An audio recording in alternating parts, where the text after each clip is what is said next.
السلام علیکم ورحمۃ اللہ تعالی وبرکاتہ۔ مرکز اہل سنت جامعہ رضویہ منظر اسلام کے یوٹیوب چینل ہم سبق درس نظامی میں آپ کا خیر مقدم ہے۔ پیارے بچوں، جنہوں نے اب تک ہمارے چینل کو سبسکرائب نہیں کیا ہے وہ ضرور سبسکرائب کر لیں اور بیل آئیکن یعنی گھنٹی بھی بجا دیں تاکہ ہر ویڈیو کی نوٹیفیکیشن اطلاع اپلوڈ کرتے ہی آپ تک پہنچ جائے، اور اپنے ساتھیوں سے بھی شیئر کریں، شیئر کرنا نہ بھولیں تاکہ ان کو بھی فائدہ حاصل کرنے کا موقع ملے، اور بات پسند آئے تو لائک بھی کیا کریں اور اپنے قلبی تأثر کو ضرور کمنٹ کر کے بتائیں۔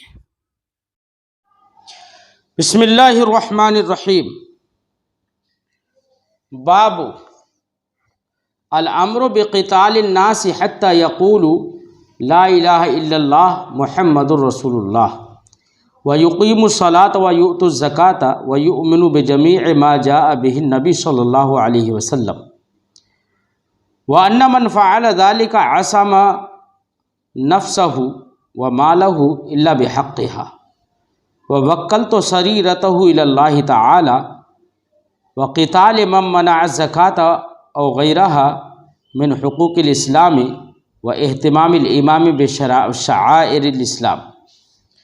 امام مسلم رحمۃ اللہ تعالی علیہ یہاں پر ایک باب باندھ رہے ہیں۔ باب ہے الامر بقتال الناس، لوگوں سے قتال کرنے کا حکم دینا، یہاں تک کہ لوگ لا الہ الا اللہ محمد الرسول اللہ کہہ لیں۔ اس باب کا خلاصہ یہ ہے،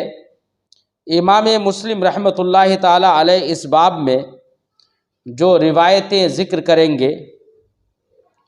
ان روایتوں سے یہ بات معلوم ہوگی کہ نبی کریم صلی اللہ علیہ وسلم کے بعد حضرت ابو بکر صدیق رضی اللہ تعالی عنہ نے فرمایا تھا کہ میں لوگوں سے قتال کروں گا اگر لوگ جو چیز نبی کریم صلی اللہ علیہ وسلم کے وقت میں ادا کیا کرتے تھے، اگر لوگ اس کے ادا کرنے سے انکار کرے تو میں ان سے قتال کروں گا۔ حضرت عمر فاروق رضی اللہ تعالی عنہ نے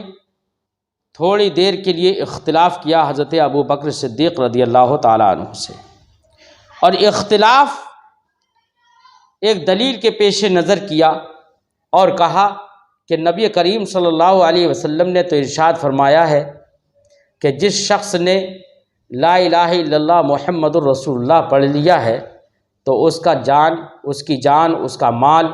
سب محفوظ رہے گا۔ تو حضرت عمر فاروق رضی اللہ تعالی عنہ نے فرمایا تو تم کیسے قتال کرو گے؟ تو حضرت ابو بکر صدیق رضی اللہ تعالی عنہ نے فرمایا میں ان سے قتال کروں گا، اور نبی کریم صلی اللہ علیہ وسلم کی حدیث کو پیش کیا اور حدیث کے عموم سے استدلال کیا کہ نبی کریم صلی اللہ علیہ وسلم نے قتال کا حکم دیا ہے ان لوگوں سے جو لوگ انکار کریں۔ اس طریقے سے حضرت ابو بکر صدیق اور حضرت عمر فاروق رضی اللہ تعالی عنہما کے درمیان ایک اجتہادی طور پر اختلاف ہوا۔ پھر حضرت عمر فاروق رضی اللہ تعالی عنہ پر جب بات کھل گئی اور روشن ہو گئی تو آپ نے حضرت ابو بکر صدیق رضی اللہ تعالی عنہ کے قول کی طرف رجوع کیا اور کہا کہ حضرت ابو بکر جو کہہ رہے ہیں وہی حق ہے۔ اس طریقے سے اختلاف ہوا۔ اب باب کے اندر جو امام مسلم رحمۃ اللہ علیہ جو روایتیں ذکر کریں گے ان روایتوں میں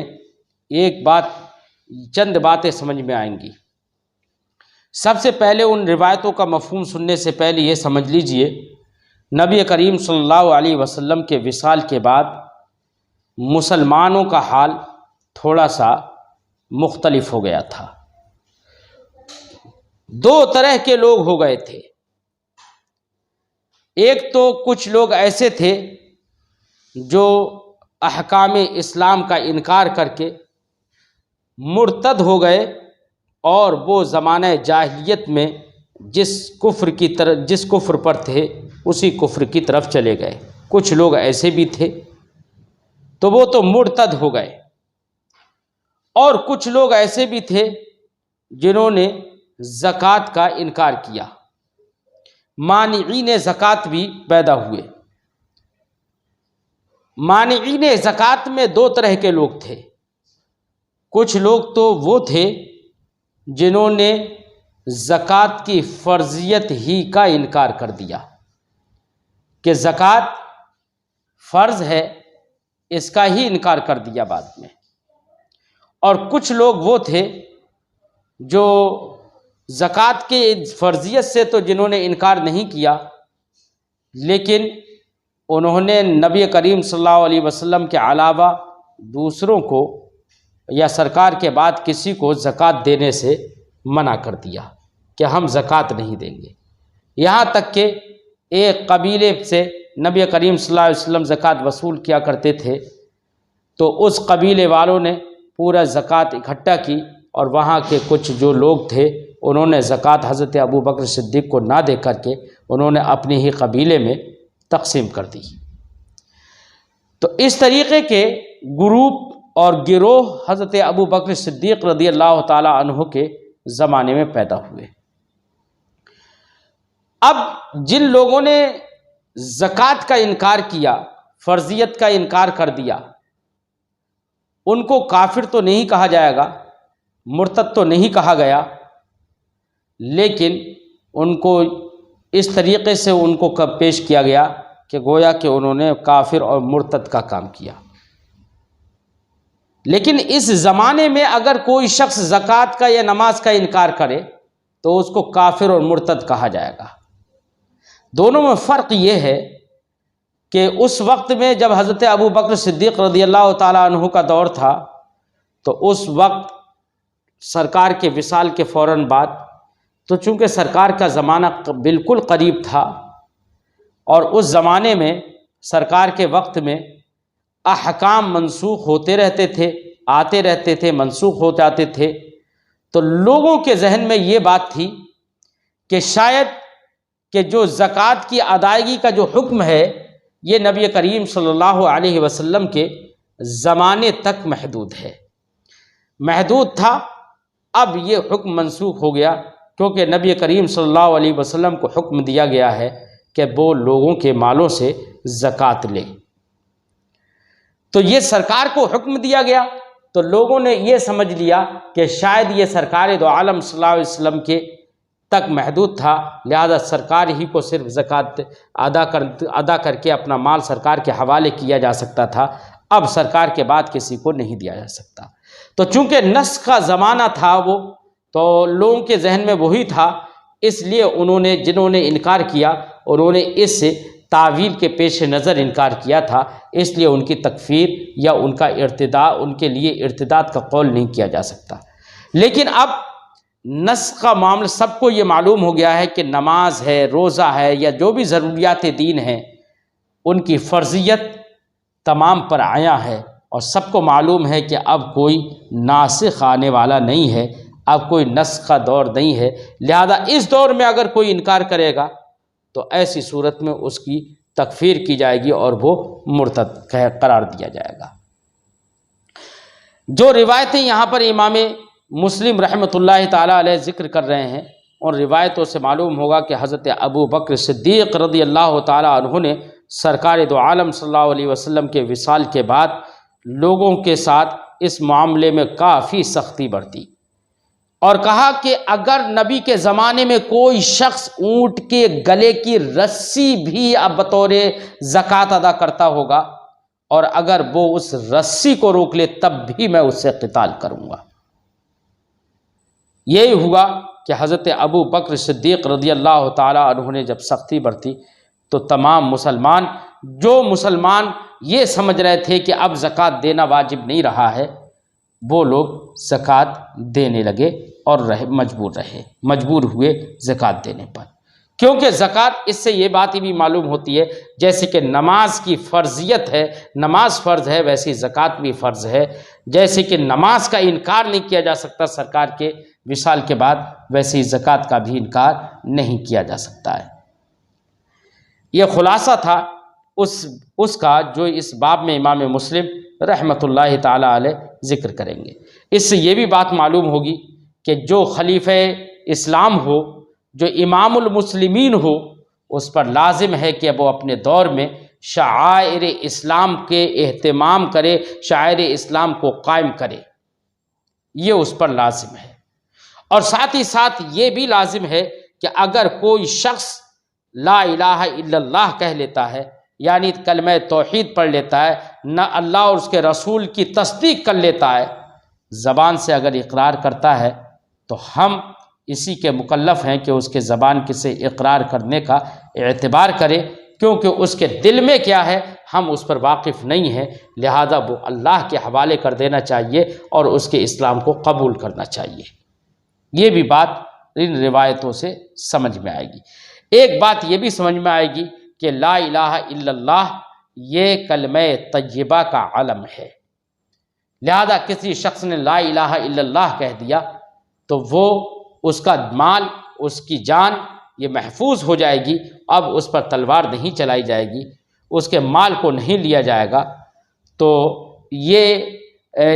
روایت میں جیسے ہے کہ جس نے لا الہ الا اللہ کہہ لیا، تو اس کا مطلب یہ ہرگز نہیں ہے کہ صرف لا الہ الا اللہ کہا، کیونکہ ہمارے علماء نے فرمایا ہے کہ اگر کسی شخص نے صرف لا الہ الا اللہ کہا اور اس کا انتقال ہو گیا تو وہ مومن نہیں ہوگا، کیونکہ اس نے رسول اللہ صلی اللہ علیہ وسلم کی تصدیق نہیں کی۔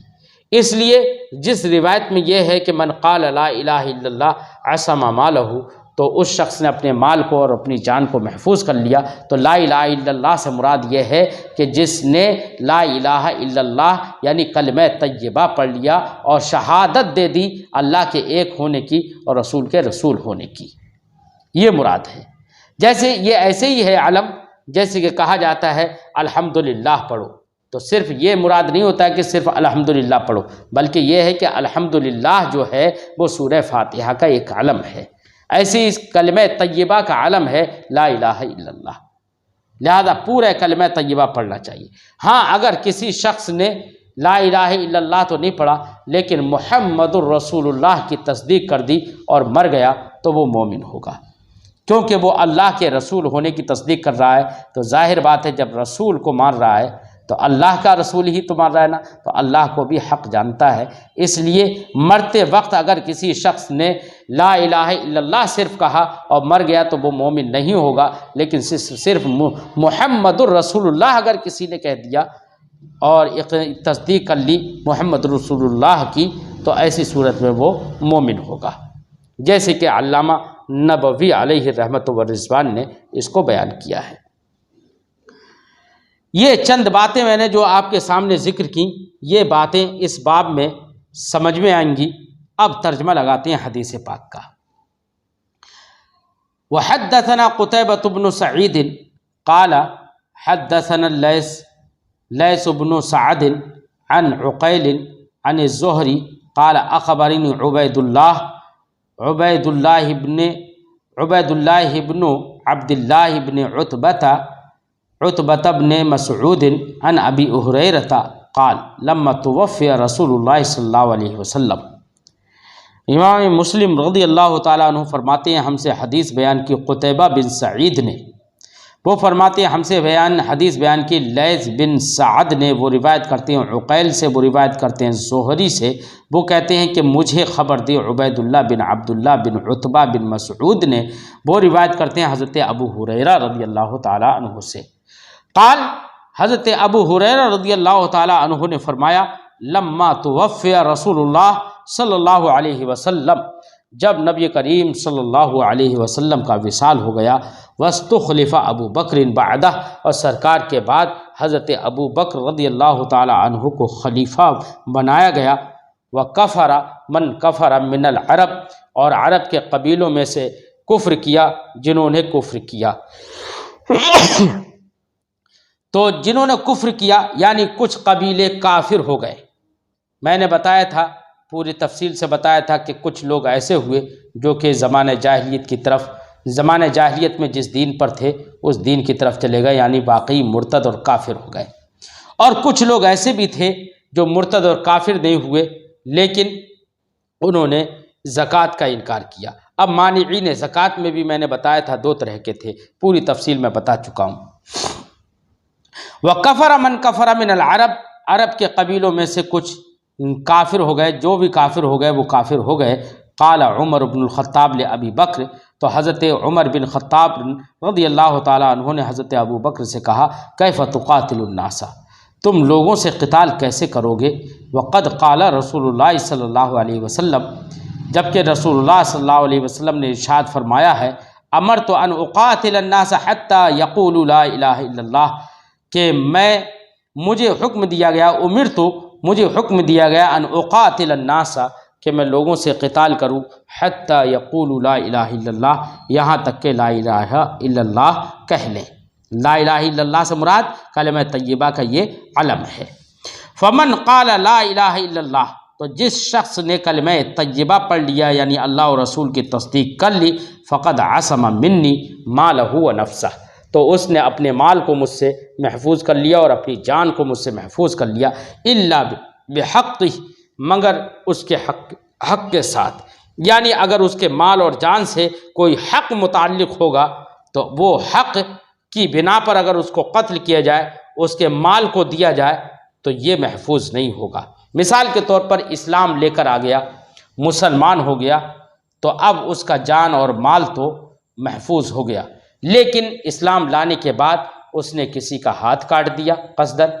تو اب بدلے میں اس کا ہاتھ کاٹا جائے گا۔ کسی کو اگر قتل کر دیا تو قصاص میں اس کو قتل کیا جائے گا۔ کسی کے مال کو ہلاک کر دیا تو اب بدلے میں اس کا مال دیا جائے گا۔ تو الا بحق ہی کا مطلب یہ ہے۔ وحسابہ علی اللہ، حسابہ علی اللہ کا مطلب یہ ہے کہ اس کا حساب اللہ کے ذمے ہے، یعنی اس کے باطن کو ہم نہیں دیکھیں گے، بلکہ اگر اس نے لا الہ الا اللہ کہہ لیا ہے، اقرار کیا ہے، تو اس کے اقرار کا اعتبار کرتے ہوئے ہم اس کو مسلمان سمجھیں گے، لیکن اس کے باطن کیا ہے تو اس کا حساب اللہ پر ہے، یعنی اس کے باطن کو اللہ جانتا ہے، باطن کو اللہ کے سپرد کریں گے۔ فقال ابو بکر، تو حضرت ابو بکر، اس سے حضرت عمر فاروق رضی اللہ تعالی عنہ کا استدلال تھا اس بات پر کہ یہ لوگ انکار کر رہے ہیں لیکن مسلمان ہیں، یہ تو لا الہ الا اللہ پڑھنے والے ہیں، ان سے کیسے آپ قتال کریں گے؟ جبکہ نبی نے فرما دیا کہ ان کا مال بھی محفوظ ہے، ان کی جان بھی محفوظ ہے۔ تو حضرت ابو بکر صدیق رضی اللہ تعالیٰ عنہ نے فرمایا واللہ لأقاتلن من فرق بین الصلاۃ والزکوٰۃ، خدا کی قسم میں ضرور قتال کروں گا اس شخص سے جو نماز اور زکوٰۃ کے درمیان فرق کرے، یعنی اس نماز کو تو فرض مانے نبی کے وصال کے بعد، لیکن زکوٰۃ کو فرض نہ مانے، یا تو زکوٰۃ کی فرضیت ہی کا انکار کرے، یا انکار تو نہ کرے زکوٰۃ کی فرضیت کا لیکن زکوٰۃ ادا نہ کرے، تو ایسے لوگوں سے میں قتال کروں گا۔ فإن الزکوٰۃ حق المال۔ اب حضرت ابو بکر صدیق رضی اللہ تعالی عنہ نے یہاں پر استدلال کیا، کیونکہ حضرت عمر فاروق نے جس نبی کریم کے فرمان کو جو ذکر کیا کہ سرکار نے فرمایا کہ جس نے لا الہ الا اللہ کہہ دیا تو اس نے اپنے مال اور اپنے نفس کو معصوم کر لیا، محفوظ کر لیا، الا بحق، مگر اس کے حق کے ساتھ۔ تو حق اگر متعلق ہے تو مال سے حق متعلق ہے تو مال دیا جائے گا، جان سے حق متعلق ہے تو جان بھی دی جائے گی، ہے نا۔ اس ظاہری لفظوں سے حضرت عمر فاروق رضی اللہ تعالیٰ عنہ نے استدلال کیا، اور وہ فوری طور پر اس بات کے قائل تھے کہ ان سے قتال نہ کیا جائے، لیکن حضرت ابو بکر صدیق رضی اللہ تعالیٰ عنہ نے فرمایا میں ضرور قتال کروں گا، اور استدلال کیا الا بحق ہی سے، الا بحق ہی سے استدلال کیا، اور کہا زکوٰۃ یہ حق مال ہے، اور جب حق مال ہے تو یہ ختم نہیں ہوا ہے، یہ سرکار نے فرمایا ہے الا بحق۔ اس سے حضرت ابو بکر صدیق نے استدلال کیا اور فرمایا کہ زکوٰۃ حق مال ہے، اگر کوئی انکار کرتا ہے تو وہ حق کا انکار کرتا ہے، لہذا اس شخص سے میں ضرور قتال کروں گا۔ اور فرمایا واللہ لو منعونی عقالا، اگر خدا کی قسم اگر یہ لوگ مجھے روکیں اونٹ کے گلے میں رسی سے بھی روک دیں، یا مجھے اونٹ کے گلے کی رسی بھی نہ دیں، کانو یؤدونہ، جس رسی کو یہ ادا کرتے تھے الی رسول اللہ صلی اللہ علیہ وسلم، رسول اللہ صلی اللہ علیہ وسلم کی طرف، لقاتلتہم علی منعہ، تو اس رسی کے روکنے پر بھی میں ان سے قتال کروں گا۔ مطلب یہاں پر رسی سے مراد یہ نہیں ہے کہ واقعی اونٹ کی رسی پر قتال کریں گے، مراد یہ ہے اگر تھوڑی سی بھی کوئی زکوٰۃ ادا کرتا تھا، تھوڑے سے مال کی بھی اگر کوئی زکوٰۃ ادا کرتا تھا، جس پر تھوڑی بھی زکوٰۃ اگر بن رہی ہے اور وہ نبی کے زمانے میں ادا کرتا تھا، تو اب اگر کوئی انکار کرے تو میں ضرور اس سے قتال کروں گا۔ فقال عمر بن الخطاب واللہ ما ہوا الا ان رأیت اللہ قد شرح صدر ابی بکر۔ پھر حضرت عمر فاروق رضی اللہ تعالیٰ عنہ نے مزید غور کیا تو بعد میں ان پر یہ بات عیاں ہو گئی کہ اللہ رب العزت نے حضرت ابو بکر صدیق کے سینے کو کشادہ فرما دیا ہے اور کھول دیا ہے، وہ جو فرما رہے ہیں وہ حق ہے، اور میں نے بھی اب اس حق کو سمجھ لیا ہے۔ اس سے پتہ چلا کہ دو لوگوں میں اگر اختلاف ہو کسی مسئلے میں، تو اب اگر اختلاف کرنا بھی درست ہے اپنی اپنی دلیل کے پیش نظر، یہ بھی سمجھ میں آیا، دوسرے یہ بھی سمجھ میں آئے گا اگر اختلاف ہو جائے تو پھر جس کی بات حق ہو تو حق کی طرف رجوع کر لینا چاہیے، جیسے کہ حضرت ابو بکر صدیق کے قول کی طرف حضرت عمر فاروق نے رجوع کر لیا۔ فرماتے ہیں فقال عمر بن الخطاب، پھر حضرت عمر بن خطاب رضی اللہ تعالیٰ عنہ نے فرمایا فواللہ ما ہوا الا ان رأیت اللہ قد شرح صدر ابی بکر، باخدا میں نے تو نہیں دیکھا مگر یہی کہ اللہ نے حضرت ابو بکر کے سینے کو کھول دیا ہے، للقتال، قتال کے لیے، فعرفت، تو پھر میں نے جان لیا انہ الحق، کہ حضرت ابو بکر جو فرما رہے ہیں وہی حق ہے۔ وحدثنی ابو الطاہر وحرملۃ بن یحییٰ واحمد بن عیسیٰ، امام مسلم فرماتے ہیں مجھ سے حدیث بیان کی۔ اب امام مسلم یہاں پر ایک روایت یہاں پر ذکر کر دی جو ابھی ہم نے پڑھی ہے، اب امام مسلم رضی اللہ تعالی عنہ اسی مفہوم میں دوسری روایتیں بھی ذکر کر رہے ہیں، جن میں کچھ حروف کا، کچھ الفاظ کا الٹ پھیر ہے، تو ان احادیث کو بھی ذکر کر دیتے ہیں، اور یہی حدیث، اسی مفہوم کی حدیثیں مختلف سندوں سے ہیں موجود۔ امام مسلم رضی اللہ تعالیٰ عنہ مختلف سندوں سے اسی مفہوم کی روایت کو پیش کر دیتے ہیں۔ فرماتے حدثنی ابو الطاہر، مجھ سے حدیث بیان کی ابو الطاہر نے اور حرملہ ابن یحییٰ نے اور احمد ابن عیسیٰ نے، تینوں نے مجھ سے حدیث بیان کی۔ قال احمد حدثنا، احمد ابن عیسیٰ نے کہا ہم سے حدیث بیان کی، یعنی انہوں نے حدثنا کہا ہے، جبکہ ابو الطاہر اور حرملہ جو ہیں ان دونوں نے اخبرنا کہا ہے۔ وقال آخران، اور دوسرے دونوں نے یعنی ابو الطاہر اور حرملہ نے کہا اخبرنا ابن وہب، ہمیں خبر دی ہے ابن وہب نے۔ قال اخبرنی یونس، ابن وہب نے کہا مجھے خبر دی یونس نے، روایت کرتے ہوئے عن ابن شہاب، حضرت ابن شہاب سے۔ قال، انہوں نے کہا حدثنی سعید بن المسیب، مجھ سے حدیث بیان کی سعید ابن مسیب نے، ان ابا ہریرہ، کہ حضرت ابو ہریرہ نے، اخبرہ، انہیں بتایا،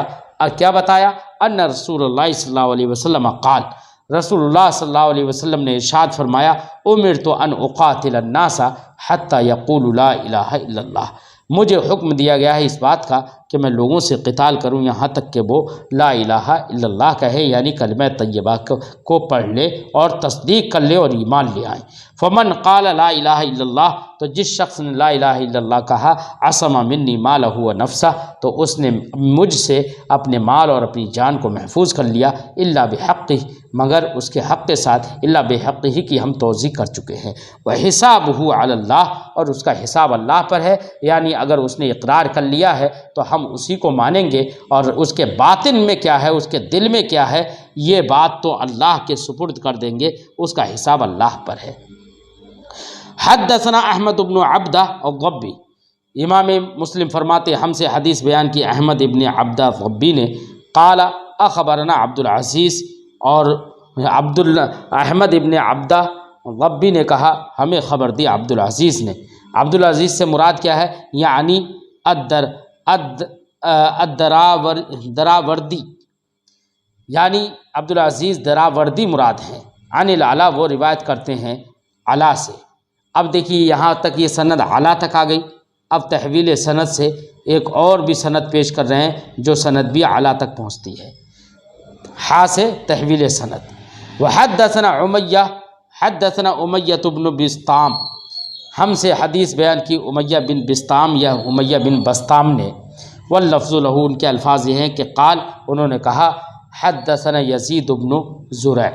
ہم سے حدیث بیان کی یزید ابن زرع نے، قال انہوں نے کہا حدثنا روح، ہم سے حدیث بیان کی روح نے، عن العلا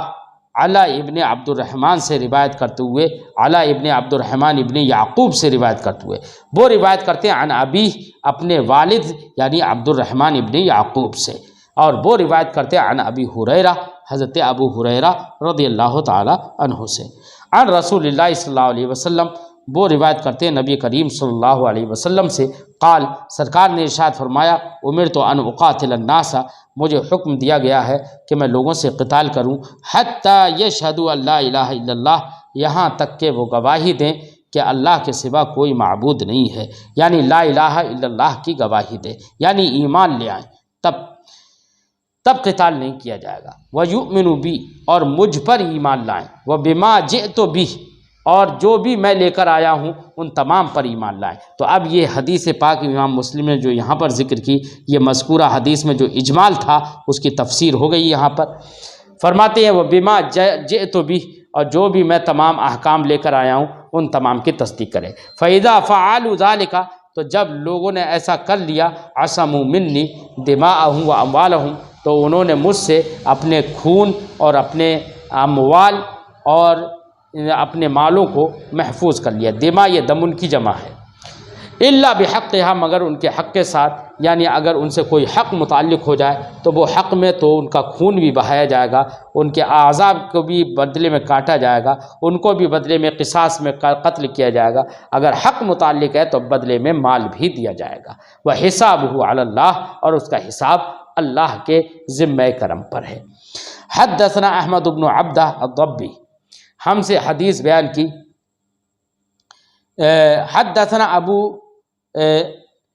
حدثنا ابو بکر بن ابی شیبہ، ہم سے حدیث بیان کی ابو بکر بن ابی شیبہ نے، قال انہوں نے کہا حدثنا حفص بن غیاث، ہم سے حدیث بیان کی حفص بن غیاث نے، وہ روایت کرتے ہیں عن الاعمش حضرت عامش سے، وہ روایت کرتے ہیں عن ابی سفیان حضرت ابو سفیان سے، وہ روایت کرتے ہیں عن جابر حضرت جابر سے، وعن ابی صالح حضرت جابر سے بھی روایت کرتے ہیں اور ابو صالح سے بھی روایت کرتے ہیں، عن ابی ہریرہ اور حضرت جابر حضرت ابو صالح یہ دونوں روایت کرتے ہیں حضرت ابو ہریرہ رضی اللہ تعالی عنہ سے۔ قالا دونوں حضرات نے کہا، قال رسول اللہ صلی اللہ علیہ وسلم، حضرت جابر روایت کرتے ہیں ابو صالح سے عن ابی ہریرہ، اور ابو صالح سے روایت کرتے ہیں اور ابو ہریرہ سے روایت کرتے ہیں، قال ابو صالح اور ابو ہریرہ دونوں نے کہا، قال رسول اللہ صلی اللہ علیہ وسلم، رسول اللہ صلی اللہ علیہ وسلم نے ارشاد فرمایا امرت ان اقاتل الناس، مجھے حکم دیا گیا ہے کہ میں لوگوں سے قتال کروں، بمثل حدیث ابن المسیب عن ابی ہریرہ، اور آگے کی پوری حدیث بالکل ویسی ہی ہے جیسے کہ ابن مسیب عن ابی ہریرہ کی حدیث اس سے پہلے گزری ہے۔ وحدثنا ابو بکر بن ابی شیبہ، اب وہی اسی سند سے اور پیش کر رہے ہیں، فرماتے ہیں ہم سے حدیث بیان کیا ابو بکر بن ابی شیبہ نے، قال انہوں نے کہا حدثنا وکیع، ہم سے حدیث بیان کی وکیع نے، تحویل سند۔ وحدثنی محمد بن المثنى، مجھ سے حدیث بیان کی محمد بن مثنى نے، قال انہوں نے کہا حدثنا عبد الرحمن، ہم سے حدیث بیان کی عبد الرحمن نے، یعنی یہ عبد الرحمن سے مراد یہاں پر عبد الرحمن سے مراد کہہ رہے ہیں کہ ابن مہدی ہیں، عبد الرحمن سے مراد ابن مہدی ہیں۔ قال ان دونوں، قال جمیعا دونوں نے کہا حدثنا سفیان عن ابی الزبیر، ہم سے حدیث بیان کی سفیان نے روایت کرتے ہوئے ابو الزبیر سے، اور وہ روایت کرتے عن جابر حضرت جابر سے، قال انہوں نے کہا قال رسول اللہ صلی اللہ علیہ وسلم، رسول اللہ صلی اللہ علیہ وسلم نے ارشاد فرمایا امرت ان اقاتل الناس، مجھے حکم دیا گیا ہے کہ میں لوگوں سے قتال کروں، حتی یقولوا لا الہ الا اللہ، یہاں تک کہ لا الہ الا اللہ کہہ لے، فَإِذَا قَالُوا لَا إِلَٰهَ إِلَّا اللَّهُ، تو جب انہوں نے لا الہ الا اللہ کہہ لیا یعنی تصدیق کر دی، ایمان لے آئے، عَصَمُوا مِنِّي دِمَاءَهُمْ وَأَمْوَالَهُمْ، تو انہوں نے مجھ سے اپنے خونوں کو اور اپنے مالوں کو محفوظ کر لیا، إِلَّا بِحَقِّهَا، مگر اس کے حق کے ساتھ، وَحِسَابُهُمْ عَلَى اللَّهِ، اور ان کا حساب اللہ پر ہے، اللہ کے ذمے ہے۔ ثم قرأ، پھر نبی کریم صلی اللہ علیہ وسلم نے اس کے بعد یہ آیت کریمہ پڑھی، انما انت مذکر لست علیہم بمسیطر، اے نبی تم تو یاد دلانے والے ہو، تم یاد دلا دو، لست علیہم بمسیطر، تم ان کے اوپر جبر کرنے والے نہیں ہو۔ حدثنا ابو غسان المسمعی مالک بن عبد الواحد، ہم سے حدیث بیان کی ابو غسان مسمعی نے جو کہ مالک بن عبد الملک ہیں، قال انہوں نے کہا حدثنا عبد الملک بن صباح، ہم سے حدیث بیان کی عبد الملک بن صباح نے، وہ روایت کرتے ہیں عن شعبہ، حضرت شعبہ سے، اور وہ روایت کرتے ہیں عن واقد ابن محمد ابن زید ابن عبداللہ بن عمر، وہ روایت کرتے ہیں واقد ابن محمد ابن زید ابن عبداللہ ابن عمر سے، اور وہ روایت کرتے ہیں اپنے والد سے، یعنی واقد اپنے والد محمد ابن زید سے روایت کرتے ہیں، اور وہ روایت کرتے ہیں عن عبداللہ ابن عمر، حضرت عبداللہ ابن عمر رضی اللہ تعالیٰ عنہ سے، قال حضرت عبداللہ ابن عمر رضی اللہ تعالیٰ عنہ نے ارشاد فرمایا، قال رسول اللہ صلی اللہ علیہ وسلم، رسول اللہ صلی اللہ علیہ وسلم نے ارشاد فرمایا، امرت ان اقاتل الناس، مجھے حکم دیا گیا ہے کہ میں لوگوں سے قتال کروں، حتی یشہدوا اللہ الہ الا اللہ، یہاں تک کہ وہ گواہی دے دیں اس بات کی کہ لا الہ الا اللہ وان محمد رسول اللہ۔ اب اس سے معلوم ہو گیا نا کہ پہلے ماقبل میں جو کہا گیا تھا کہ یہاں تک کہ وہ لا الہ الا اللہ کہیں، تو میں نے وہاں پر بتایا تھا کہ لا الہ الا اللہ سے یہ کلمہ طیبہ کا عالم ہے، مراد ہے پورے کلمہ طیبہ پڑھنا، یعنی اللہ اس کے رسول کی تصدیق کرنا۔ اب اس حدیث سے اس کی تفسیر ہو جاتی ہے، حتیٰ یشہدوا، یہاں تک کہ گواہی دے دیں، اللہ الہ الا اللہ کہ اللہ کے سوا کوئی معبود نہیں، وان محمد رسول اللہ، اور اس بات کی گواہی دیں کہ محمد صلی اللہ علیہ وسلم اللہ کے رسول ہیں، ویقیموا الصلاۃ، اور نمازیں قائم کریں، ویؤتوا الزکوٰۃ، اور زکوٰۃ ادا کریں، فاذا فعلوہ، جب وہ ایسا کریں گے، عصموا منی دماءہم واموالہم، تو انہوں نے مجھ سے اپنے مالوں کو اور اپنے خونوں کو محفوظ کر لیا، وحسابہم علی اللہ، اور ان کا حساب اللہ پر ہے، یعنی ظاہری طور پر جب وہ اقرار کر رہے ہیں، یہ تو نبی کریم صلی اللہ علیہ وسلم کے زبان پر سرکار دو عالم صلی اللہ علیہ وسلم نے یہ تو امت کو یہ درس دیا ہے کہ تم اقرار کو دیکھو، اگر کسی نے اقرار کر لیا ہے تو تم پھر اس پر نہ ہی اس کے خون بہاؤ، نہ ہی اس کے مال کو حلال سمجھو، بلکہ اب اس کا مال بھی محفوظ ہے اور خون بھی محفوظ ہے،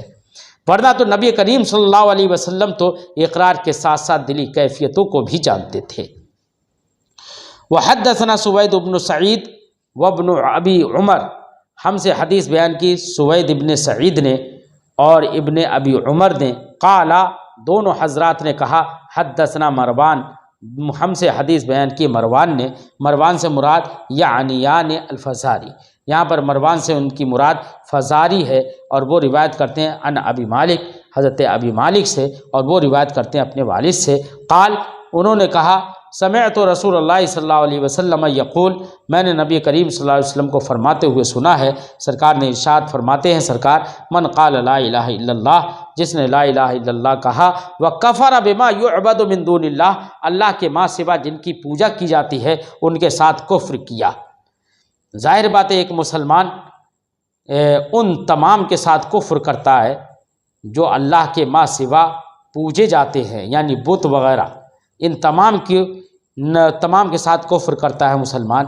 تو یہ کفر مسلمان کا جو ہے یہ کفر ثابت ہے، جو کبھی ختم نہیں ہوتا ہے، مرتے دم بھی یہ ختم نہیں ہوتا ہے،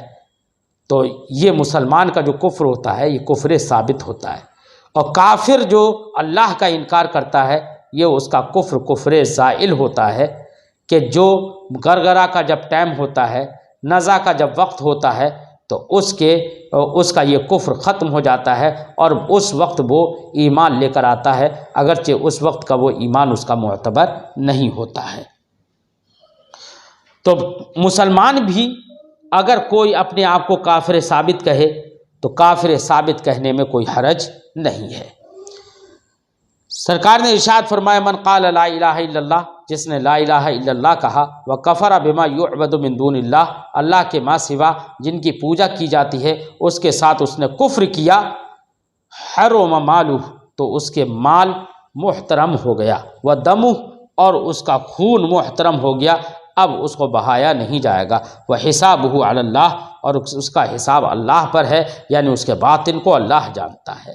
وحدثنا ابو بکر ابن ابی شیبہ، ہم سے حدیث بیان کی ابو بکر ابن ابی شیبہ نے، قال، انہوں نے کہا، حدثنا ابو خالد الاحمر، ہم سے حدیث بیان کی ابو خالد احمر نے، تحویل سند۔ حدیثہ وحدثنیہ زہیر بن حرب، فرماتے ہیں کہ مجھ سے حدیث بیان کی، مجھ سے یہی حدیث بیان کی زہیر ابن حرب نے، قال، انہوں نے کہا،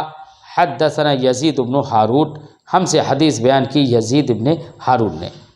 کلاہما عن ابی مالک، دونوں لوگ روایت کرتے ہیں حضرت ابو مالک سے، عن ابی، وہ روایت کرتے ہیں اپنے والد سے، انہ سمع النبی صلی اللہ علیہ وسلم یقول، کہ انہوں نے نبی کریم صلی اللہ علیہ وسلم کو کہتے ہوئے سنا، کیا، من وحد اللہ ثم ذکر بمثلہ، جس شخص نے اللہ کی توحید کی، اللہ کو ایک مانا، ثم ذکر بمثلہ، پھر ماقبل میں جو روایت گزر گئی ہے پھر اسی کے مثل پوری روایت، پوری حدیث ذکر کی۔ یہاں پر وحدہ ہے اور وہاں پر کیا تھا؟ وہاں پر یہ تھا من قال لا الہ الا اللہ، ہے نا، ہے حضرت ابو مالک ہی سے روایت، بس فرق دونوں روایتوں میں یہ ہوا، یہاں پر من وحدہ ہے اور وہاں پر تھا کہ سرکار نے فرمایا من قال لا الہ الا اللہ، اور باقی حدیث پوری وہی ہے۔ آج کی گفتگو ہم یہیں پر ختم کرتے ہیں اور اگلا باب انشاءاللہ آئندہ سبق میں پڑھتے ہیں۔ السلام علیکم ورحمۃ اللہ تعالی وبرکاتہ۔